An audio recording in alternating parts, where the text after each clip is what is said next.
Hey, it's Felice, totally awake, and I'm back with another video. If you're new, then welcome. Make sure to like, share, subscribe, and comment.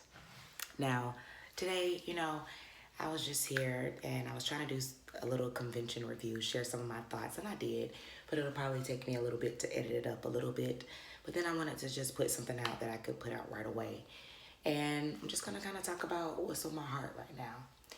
So, what I've been thinking about is how real the transformation is when you come out of the Jehovah's Witnesses, and how it does happen. It may have not happened for everybody that I wanted to. My mom, she's definitely still in it, but I do know quite a few people personally that I have personally helped to wake up from this cult. And, unfortunately, I'm not able to talk a lot in details about all the people I've helped. And I feel like, without saying any names, I should be able to share some stuff because I'm just really proud. And, even though these, my people, is their stories and their awakening stories to tell. However, it's also a part of my journey and my activism, and just how passionate I've been about helping people to wake up from this damaging cult.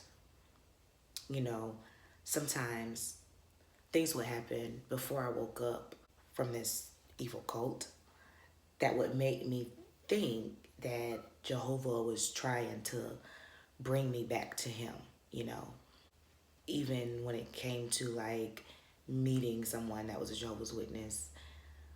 For instance, one of my friends that I'm really good friends with, we've been friends for a little over a decade now, and we used to work together. We used to work in collections together, and a lot of people, thought we sound alike, that we could be sisters or something. We kind of just had, as they say, like the gift of gab or something. We were really good at what we did. We could get those people to pay us.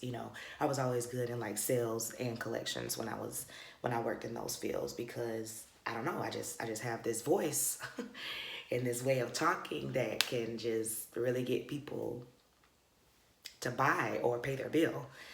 But anyway, we were really good and we sounded alike on the phone, just kind of how stern we were, and how we just got people to pay. But anyway, we got really cool. We would go to lunch together and stuff, and I would come to her house sometimes. And one time I was visiting her at her house. We started talking about the Jehovah's Witness religion, and it was revealed that she grew up a Jehovah's Witness. And of course, I'm telling her, I grew up a Jehovah's Witness. And it was so emotional for me then that, I remember just crying and just feeling like, oh my God, like, this, everybody's saying, they thinking we sisters. We really are sisters, girl. You my spiritual sister. And I'm thinking I done found my spiritual sister. And I'm thinking, we got this great relationship and we can just be great friends in paradise forever. All we got to do is just, make sure we serving Jehovah. Let's whatever we got to clean up in our lives, let's, maybe this is a sign that we should be serving Jehovah, and now looking back, while then I thought that was, she was put in my life to help bring me closer to Jehovah. I now feel like, we crossed paths, and later in life I woke up and I served as an instrument to helping her wake up. I remember having conversations, we would talk about different things that wasn't right in the congregation. She would tell me some stuff about some elders and how they may have handled the situation, and I'm telling them how they handle stuff in my congregation. It was just evidence that all congregations weren't on one accord. I remember her telling me about how one lady the one sister, they wouldn't disfellowship her, even though she was a known smoker, smoking cigarettes and stuff. But they felt like, oh, well, let's work with her. But in another congregation, she could have got disfellowship for that. You know what I'm saying? So we were just talking about the favoritism and, different stuff like that.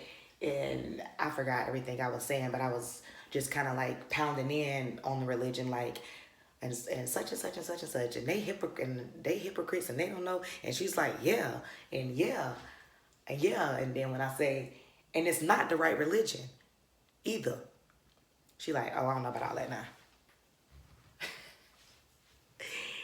And so, I kind of fear, am I saying too much? Because at this point, I'm waking up. And again, this is years later after we've been friends and we're talking. After we've been found out that, because we found out pretty quickly that we were both raised as Jehovah's Witness or whatever within the first year of our friendship or whatever. Now, this is me waking up talking to her and trying to plant seeds with her. And so she'll agree with me, but when I go too far to say that, and it's not the right religion, I don't know about all that now. Because in her mind, yeah, they may be flawed, but it's still the right religion though. Just like I said in my first video, you hear these different people's stories, but you're like, but it's still the right religion though. Until you just start to hear so much that you finally realize that it can't be the right religion, And I definitely had to be strategic and just keep planting seeds, but not hoping not to run her off. But at the same time, I knew that, she was my friend, and we had met in a setting, a work setting that didn't have anything to do with Jehovah's Witnesses. So I just kind of had faith that, she would listen. And of course, at the, neither one of us were really strong in it, when I met her. I met her the same year I got married. But yeah, so eventually, she's just really made a transformation. I'm glad to say that, I'm convinced after a lot of conversations and now my YouTube activism and her being able to check out a lot of my videos, I think that she's definitely in a different state of mind, whereas though I can now say, and it's not the right religion, and she can be like, yeah, it's not.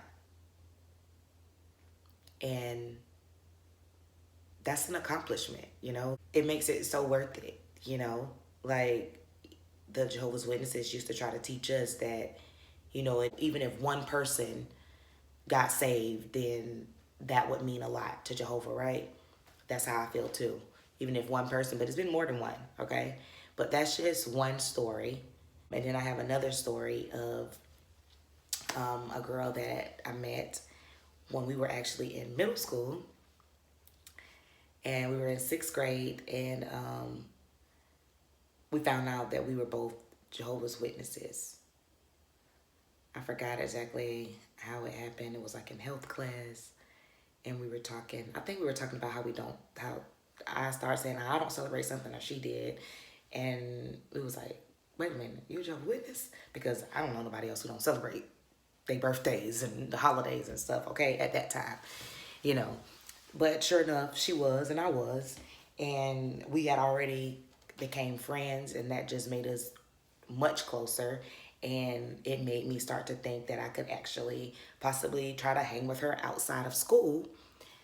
And because she was a Jehovah's Witness, because of course bad association spoils useful habits, so I wasn't allowed to associate with anyone outside of the religion. So I never went to so-called worldly people's houses. Even Jehovah's Witness friends I would meet, it was like pulling teeth trying to go to their houses, and spending the night was just not a part of the plan, especially if they had brothers. My parents were really strict. It's not very many places that I was allowed to stay, especially overnight, okay? So anyway, our parents do get acquainted. Someone that goes to her congregation is actually a cousin of mine that's also a Jehovah's Witness. So she vouches for the family to let my family know that, hey, it's a good family. You know, that'd be cool if they can be good friends or whatever. So we become really good friends. And she moves away in seventh grade, and it's really sad. So we keep in touch some over the years, some we lose touch. But most recently, we got back in touch because of my first video. She found me. She found it. And since she's found me, I have been able to help her have an awakening and realize that this is not the one true religion, and to realize that this religion is terribly flawed and is actually a cult. You know, I was able to, help her realize how abusive this religion has been, how manipulative this religion has been. And I'm proud to say that, she's had an awakening and is no longer in the mental space that she was before we got reunited. We were actually able to get together after not seeing each other for about 20 years over the past weekend to celebrate her birthday, turn up, turn up. And it was just a really cool experience. And I'm just really, really thankful for who I have been able to personally help. And again, it's more people.